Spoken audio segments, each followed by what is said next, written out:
नमस्कार विद्यार्थी मित्रांनो, स्वागत आहे तुमचं आपल्या यूट्यूब चॅनलवर. तर विद्यार्थी मित्रांनो, आज आपण स्ट्रक्चर ऑफ द स्पर्म हे स्टडी करणार आहोत. Sperm is a mail gamete. It is a haploid having a single set of characters. तर ही स्पर्मची डायग्राम आहे. या डायग्राममध्ये स्पर्म दाखवलेला आहे आणि sperm it is a divide into 3 parts. One is called head, second is a middle piece, third is a tail.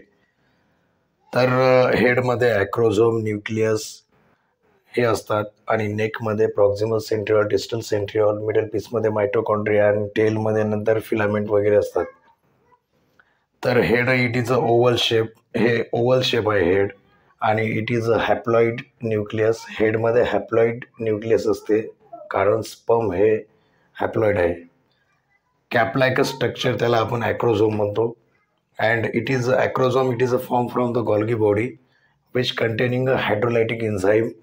आता hydrolytic एन्झाईममध्ये हायलुरोनायडेज आणि प्रोटिओलायटिक enzyme हे जे एन्झाईम आहेत ते कोरोना रेडिएटा आणि झोना पेल्युसिडा हे ओह्यूमची मेम्ब्रेन आहे. या मेम्ब्रेनला पेनिट्रेट करण्याचं काम हे हायड्रोलायटिक एन्झाईम करते. स्पर्म आहे ना ओह्यूममध्ये एंट्री करतो, तर तेव्हा हे एन्झाईम त्याला हेल्प करतात स्पर्मला ओह्यूममध्ये इंटर होण्यासाठी. तर नेकमध्ये there are two centriole inside the neck, one called as a proximal centriole, second is a distal centriole. तर हे नेकमध्ये प्रॉक्सिमल सेंट्रिओल आणि डिस्टल सेंट्रिओल असतात.